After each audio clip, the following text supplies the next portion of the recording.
नमस्कार दोस्तों, स्वागत है आप सभी का आपके अपने चैनल अमन प्रेस जिज्ञासा में। जैसा कि फ्रेंड्स हमारा एसएससी जीडी कांस्टेबल का PYQ चल रहा है, उसके अंतर्गत ये आपका 22वां वीडियो है। इससे पहले आपका 21 वीडियो अपलोड किया जा चुका है। जो लोग नहीं देखे हैं, प्ले लिस्ट बना हुआ है, आप लोग जाकर देख सकते हैं। आज के इस वीडियो में लोग देखेंगे 17 जनवरी 2023 में जो आपका एग्जाम कंडक्ट हुआ था सेकंड शिफ्ट में, उसमें पूछे गए 20 जीके के प्रश्नों को, साथ में उनसे जुड़े इंपॉर्टेंट एक्स्ट्रा फैक्ट्स को भी बात करें। इसका PDF का, तो इसका PDF आपको टेलीग्राम पर भेज दिया गया है, जिसका लिंक डिस्क्रिप्शन में दिया गया है, तो आप लोग जाकर वहाँ से उसको प्राप्त जरूर कर लीजिएगा। रिवीजन के टाइम जब एग्जाम आपका नजदीक आएगा तो रिवीजन में आपको वो सहायक होगा। तो चलिए आज का प्रश्न शुरू करते हैं। तो आज का जो पहला प्रश्न है वो है, क्वेश्चन नंबर 1 है कि डेकाथलॉन में कितनी स्पर्धाएं यानी कि इवेंट्स होती है। तो इसका राइट आंसर आपका ऑप्शन नंबर 2 यानी कि 10 इसका राइट आंसर हो जाएगा। जो डेकाथलॉन होता है उसमें जो स्पर्धाओं की जो संख्या होती है वो आपका 10 होता है। 10 इवेंट होते हैं। 10 इवेंट दोस्तों आपका 2 दिन में आयोजित किया जाता है। प्रथम दिन में आपका क्या क्या होता है, तो प्रथम दिन में आपका 100 मीटर का दौड़ होता है। इसके बाद आपका लॉन्ग जंप होता है, इसके बाद शॉर्टपुट होता है, इसके बाद आपका हाई जंप और 400 मीटर का दौड़, ये आपकी प्रथम दिन में होता है। और दूसरा दिन की बात करेंगे तो दूसरा दिन में आपका 110 बाधा दौड़ होता है, डिस्कस होता है, पोल वॉलेट होता है, जेवलिन होता है और आपका 1500 मीटर का दौड़ होता है। ठीक है, तो ये 10 इवेंट आपके होते हैं डेकाथलॉन प्रतिस्पर्धा में। ठीक है, इसके अलावा जो ट्रैक इवेंट होता है 100 मीटर का होता है, 400 मीटर का होता है, 110 मीटर का बाधा दौड़ होता है, 1500 मीटर है। ये पर फील्ड इवेंट्स की बात करेंगे तो long jump, short put, high jump, discus throw, pole vault, javelin throw होता है। ठीक है, इस प्रकार देखिए तो डेकाथलॉन में 4 ट्रैक इवेंट और 6 फील्ड इवेंट होते हैं। नेक्स्ट क्वेश्चन है कि भारतीय संविधान के अनुच्छेद 25 से 28 डैश से संबंधित है। तो भारतीय संविधान का जो अनुच्छेद 25 से 28 है वो दोस्तों आपका धर्म की स्वतंत्रता के अधिकार से संबंधित है। धर्म की स्वतंत्रता का अधिकार एक प्रकार का मौलिक अधिकार है। वर्तमान में 6 मौलिक अधिकार है। जब संविधान आपका लागू हुआ था 26 जनवरी 1950 को, तो उस समय 7 मौलिक अधिकार हुआ करता था। लेकिन संपत्ति का अधिकार को 1978 में 40वां संविधान संशोधन के माध्यम से हटाकर कानूनी अधिकार बना दिया गया था। उस दिन के बाद से हमारे पास मात्र 6 ही मौलिक अधिकार बचते हैं। 6 मौलिक अधिकार में से एक आपका धार्मिक स्वतंत्रता का अधिकार है, जो कि अनुच्छेद 25 से 28 तक में वर्णित है। वहीं पर अनुच्छेद 25 की बात करते हैं तो अनुच्छेद जो 25 है वो कहता है कि अंतःकरण की और धर्म की अबाध रूप से मानने, आचरण और प्रचार करने की स्वतंत्रता। अनुच्छेद 26 आपका है धर्म विषयक कार्यों के प्रबंधन करने की स्वतंत्रता। अनुच्छेद 27 कहता है कि किसी विशिष्ट धर्म के अभिवृद्धि के लिए करों के संदाय के बारे में स्वतंत्रता।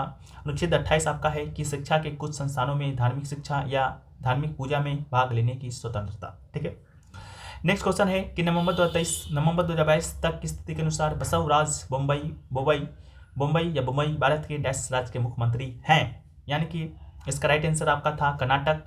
जो आपके बसवराज बोम्मई है आपके नवंबर 2022 तक तो मुख्यमंत्री थे, लेकिन वर्तमान समय में कर्नाटक के मुख्यमंत्री की बात करते हैं तो वर्तमान समय में जो कर्नाटक के मुख्यमंत्री हैं वो आपके बसवराज बोम्मई नहीं, वर्तमान में मुख्यमंत्री आपके हैं CM सिद्धरामैया। ठीक है, सिद्धरामैया इसका राइट आंसर होगा, क्योंकि कर्नाटक में आपको मालूम होगा चुनाव हुआ था जिसमें कांग्रेस ने बहुमत के साथ जीत हासिल की थी और कांग्रेस की तरफ से जो मुख्यमंत्री बनाए गए वो आपके सिद्धरामैया को बनाया गया। इसके अलावा एक आपका उप मुख्यमंत्री बनाया गया जो कि DK शिव कुमार हैं, तो इसको भी याद रखिएगा। नेक्स्ट क्वेश्चन आपका है कि प्रति व्यक्ति आय उस देश के एक व्यक्ति के द्वारा अर्जित औसत आय डैश को निरूपित करता है। तो इसका राइट आंसर आपका ऑप्शन नंबर 1 यानी कि आय हो जाएगा। प्रति व्यक्ति आय उस देश के एक व्यक्ति के द्वारा अर्जित औसत आय को निरूपित करता है। ठीक है, तो आय इसका राइट आंसर होगा। इसके अलावा प्रति व्यक्ति आय देश की औसत आय को उसकी कुल जनसंख्या से विभाजित करने पर प्राप्त होता है। तो ये भी प्रश्न एक बार आपके इसी PYQ में देखने को मिला था कि किससे विभाजित किया जाता है, तो आपकी जनसंख्या से विभाजित किया जाता है। इसके अलावा प्रति व्यक्ति आय का उपयोग किसी क्षेत्र के लिए किसी व्यक्ति की औसत आय निर्धारित करने और जनसंख्या के जीवन स्तर और जीवन की गुणवत्ता का मूल्यांकन करने के लिए किया जा सकता है। नेक्स्ट क्वेश्चन है कि निम्नलिखित में से कौन सी भारतीय रेलवे ट्रैक का एक श्रेणी नहीं है। तो नहीं पूछा गया है, तो इसका राइट आंसर फुट गेज इसका राइट आंसर हो जाएगा। यानी कि जो ऑप्शन में फुट गेज के अलावा 3 ऑप्शन दिया गया है, broad gauge, metre gauge, narrow gauge, यानी कि ये आपके रेलवे ट्रैक की एक श्रेणी है। ठीक है, इसके अलावा रेलवे ट्रैक का गज 2 पटरियों के भीतरी पक्ष के बीच की स्पष्ट न्यूनतम लंबवत दूरी को रेलवे गेज कहा जाता है। इस बात को याद रखिएगा। यानी किसी रेल मार्ग पर 2 पटरियों के मध्य की दूरी को ही रेलवे गेज कहते हैं। इसके अलावा लगभग 60% दुनिया की रेलवे 1435 mm की मानक गेज का उपयोग करती है। भारत में 4 प्रकार के रेलवे गेज का उपयोग होता है, जिसमें से एक आपका ब्रॉड गेज है, दूसरा आपका है मीटर गेज है, तीसरा आपका नैरो गेज है और चौथा आपका है स्टैंडर्ड गेज है। ठीक है, स्टैंडर्ड तो गेज होता है वो आपका दिल्ली मेट्रो के लिए उपयोग किया जाता है। इसके अलावा जो मीटर गेज होता है उसमें जो दो पटरियों के जो बीच का जो दूरी होगा वो आपका 1000 mm होगा, यानी कि 3 फीट होगा। इसके अलावा स्टैंडर्ड गेज में आपका वही 1435 mm होगा। इसके अलावा ब्रॉड गेज में आपका 1676 mm का आपका डिस्टेंस होगा, 5 फीट 6 इंच का, इसको भी याद रखिएगा। नेक्स्ट क्वेश्चन है कि निम्नलिखित में से कौन सा त्यौहार उत्तर प्रदेश में नहीं मनाया जाता है। तो उत्तर प्रदेश में नहीं मनाया जाता है तो वो त्यौहार आपका बताना है 4 ऑप्शन में से। तो 4 ऑप्शन में से नुआखाई है जो कि आपका उत्तर प्रदेश में नहीं मनाया जाता है। तो इससे आपको रिलेट करके याद रखना है कि उत्तर प्रदेश में कौन कौन सा त्यौहार मनाया जाता है। तो ताज महोत्सव, गंगा महोत्सव, बुद्ध महोत्सव, ये सभी त्यौहार आपका उत्तर प्रदेश में मनाया जाता है। लेकिन जो नुआखाई है वो आपका उत्तर प्रदेश में नहीं मनाया जाता है। तो जाहिर सी बात है कहाँ मनाया जाता है, तो ये आपका उड़ीसा के लोगों के द्वारा मनाया जाने वाला एक कृषि त्यौहार है। तो इसका राइट आंसर आपका, अगर आपसे प्रश्न इस प्रकार बने कि नुआखाई किस राज्य में मनाया जाता है, तो उड़ीसा में मनाया जाता है। उड़ीसा का सबसे बड़ा कटाई का त्यौहार है। ये मौसम के नए चावल का स्वागत करने के लिए मनाया जाता है। इसके अलावा नुआ का अर्थ होता है नया, खाई का अर्थ होता है भोजन, यानी नुआखाई का अर्थ होता है नया भोजन। ये जो त्यौहार है हिंदू कैलेंडर के अनुसार की बात करते हैं तो भाद्रपद महीने में मनाया जाता है, यानी कि जो ग्रेगोरियन कैलेंडर है उसके अनुसार अगस्त सितंबर महीने में। चंद्र पखवाड़े की 5वीं तिथि को मनाया जाता है, यानी कि 5वें दिन मनाया जाता है। इसके अलावा जो नुआखाई उत्सव है, गणेश चतुर्थी जो त्यौहार है उत्सव के एक दिन के बाद मनाया जाता है। तो जाहिर सी बात है कि गणेश चतुर्थी कब मनाया जाएगा, क्योंकि ये भी प्रश्न आपके कल या परसों के PYQ में डिस्कस किया जा चुका है। आपका प्रश्न बना था कि गणेश चतुर्थी भाद्रपद के कौन से दिन मनाया जाता है। ठीक है, तो उसका राइट आंसर 4 था, क्योंकि आपका जो नुआखाई उत्सव है वो गणेश चतुर्थी के एक दिन बाद, तो नुआखाई आपका 5वें दिन मनाया जाता है, वहीं पर गणेश चतुर्थी भाद्रपद के 4थे दिन मनाया जाता है। बस इतना डिफरेंस है, इससे रिलेट करके ही आपको याद रखना होगा। इसके अलावा गणेश चतुर्थी की बात करते हैं तो गणेश चतुर्थी हाथी के सिर वाले देवता गणेश के जन्म का प्रतीक है, जो 10 दिनों तक मनाया जाने वाला त्यौहार है। इसे विनायक चतुर्थी के नाम से भी जानते हैं। भाद्रपद महीने के 4थे दिन से शुरू होता है। इसके अलावा गणेश की मूर्तियां को इस त्यौहार के एक भाग के रूप में घरों में या विस्तृत रूप से सजाए गए भारी तंबू में ऊंचे चबूतरों पर रखा जाता है। नेक्स्ट क्वेश्चन आपका है कि फरवरी 2022 में मुंबई के मालाबार हिल में राजभवन में नए दरबार हॉल का उद्घाटन किसने किया। तो मुंबई के जो मालाबार हिल है उसमें राजभवन में नए दरबार का उद्घाटन किया था आपका श्री रामनाथ कोविंद जी, जो कि हमारे देश के पूर्व राष्ट्रपति रह चुके हैं। ये उद्घाटन है आपका 11 फरवरी को किया गया था, जिसका चित्र आप लोग यहाँ पर देख सकते हैं।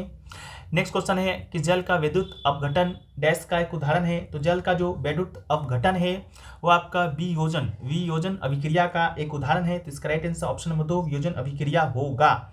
इसके अलावा जब जल से होकर विद्युत धारा प्रवाहित की जाती है तो जल के अणुओं का विघटन हो जाता है और हाइड्रोजन एवं ऑक्सीजन प्राप्त होती है। इसे ही जल का विद्युत अपघटन कहा जाता है, यानी कि इलेक्ट्रोलाइसिस ऑफ वाटर। चूंकि शुद्ध जल विद्युत का कुचालक है, इसलिए शुद्ध जल में बहुत कम मात्रा में अम्ल मिला दिया जाता है ताकि कम वोल्टता लगाकर ही जल से होकर आसानी से धारा प्रवाहित की जा सके। नेक्स्ट क्वेश्चन है कि निम्नलिखित में से किस तरल का पृष्ठ तनाव सबसे अधिक होता है।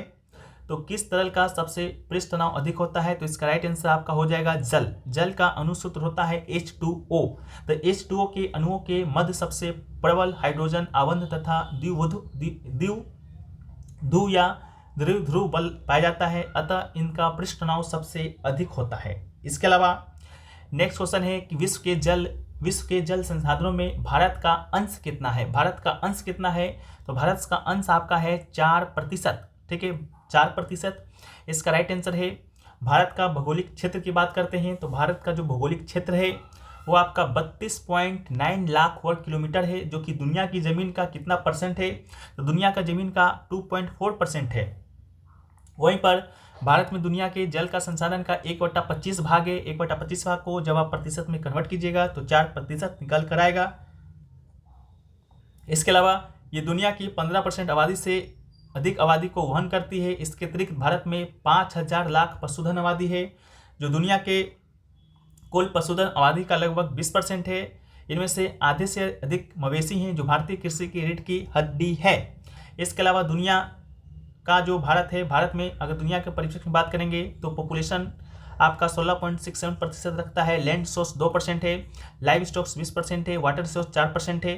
नेक्स्ट क्वेश्चन है कि क्रिकेट में जब नियम के अनुसार फेंकी गई गेंद बल्ले या बल्लेबाज को छुए बिना बल्लेबाज के पास से गुजर जाती है और बल्लेबाज उस गेंद पर रन बनाते हैं तो वो रन डैश के रूप में माना जाता है। तो इसका राइट आंसर आपका हो जाएगा बाई का रन। ठीक है, बाई का रन क्रिकेट के बारे में तो आप लोग को नॉलेज होगा ही होगा। तो जब आप लोग को मालूम होगा, जब गेंद होता है आपके बैट से ना लगकर क्रिकेटर या बल्लेबाज के पैड से, हाथ से, सर से अगर लग कर जाता है, अगर बल्लेबाज रन ले लेता है तो रन बाई के रन के रूप में डिनोट किया जाता है। इसके अलावा अगर कोई गेंद जो एक नो बॉल या वाइड नहीं है वो स्ट्राइकर के सामने से गुजर जाता है और उस समय रन बनाए जाते हैं तो उसे बाय रन कहा जाता है। अगर कोई गेंद जो एक नो बॉल नहीं है और स्ट्राइकर को लगती है और लेकिन बल्ले को नहीं लगती है, उस पर रन बनाए जाते हैं, उसे लेग बाई का रन कहा जाता है। नेक्स्ट क्वेश्चन है कि unemployment is measured in India on the methods prescribed by the, यानी कि भारत में बेरोजगारी को निर्धारित तरीके से मापा जाता है किसके द्वारा? तो ये मापा जाता है नेशनल सैंपल सर्वे ऑर्गेनाइजेशन के द्वारा, यानी कि राष्ट्रीय नमूना सर्वेक्षण संगठन। इसका राइट आंसर आपका हो जाएगा, ये जो आपका राष्ट्रीय सैंपल सर्वे ऑर्गेनाइजेशन है भारत सरकार के सांख्यिकी मंत्रालय के अधीन एक संगठन है। अब इसका जो नाम है, इसका नाम आप चेंज हो गया है, नेशनल सैंपल सर्वे ऑफिस हो गया है। यह भारत का सामाजिक आर्थिक सर्वेक्षण करने वाला सबसे बड़ा संगठन है। नेक्स्ट क्वेश्चन है कि निम्नलिखित में से किसे मोहिनीअट्टम में उनके व्यापक योगदान के लिए पद्मश्री से सम्मानित किया गया है? तो पद्मश्री से सम्मानित किया गया मोहिनीअट्टम से संबंधित उन नृतंगना को बताना है। तो उसका राइट आंसर आपका कनक रेले हो जाएगा। कनक रेले इसका राइट आंसर है। कनक रेले एक भारतीय नर्तकी हैं, कोरियोग्राफर हैं, एकाडमिक हैं, जिन्हें मोहिनीअट्टम के प्रतिपादक के रूप में जाना जाता है। वह नालंदा नृत्य अनुसंधान केंद्र की संस्थापक निदेशक और मुंबई में नालंदा नृत्य कला महाविद्यालय की संस्थापक और प्रिंसिपल थी, क्योंकि अब इनका निधन हो चुका है। कनक रेले जी का अभी हाल ही में हुआ है। इसके अलावा जो मोहिनीअट्टम है, मोहिनीअट्टम एक शास्त्रीय नृत्य है जो कि आपका कहाँ का है? तो केरल राज्य का है। केरल राज्य से संबंधित दो शास्त्रीय नृत्य है, एक तो आपका मोहिनीअट्टम है, दूसरा आपका कथकली है। नेक्स्ट क्वेश्चन है कि सितारा देवी निम्नलिखित में से किस शास्त्रीय नृत्य के लिए प्रसिद्ध हैं?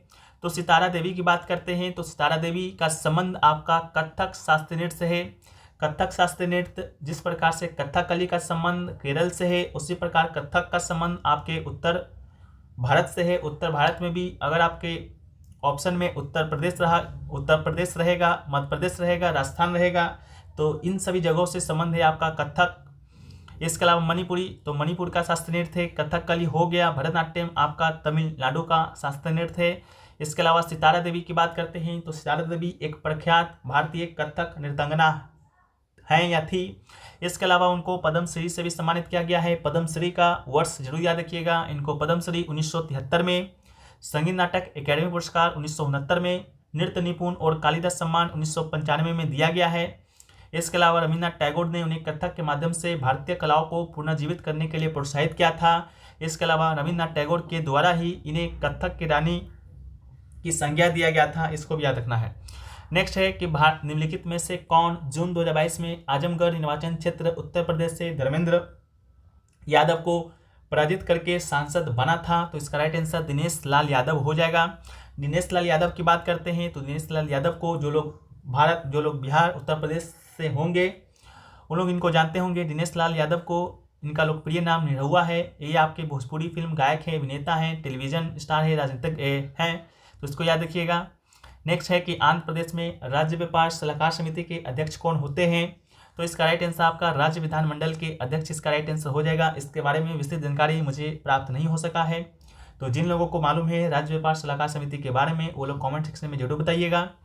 नेक्स्ट क्वेश्चन है कि भारत में औपनिवेशिक शासन के दौरान कृषि में ठहराव को डैश के द्वारा अस्थायी रूप से समाप्त कर दिया गया था?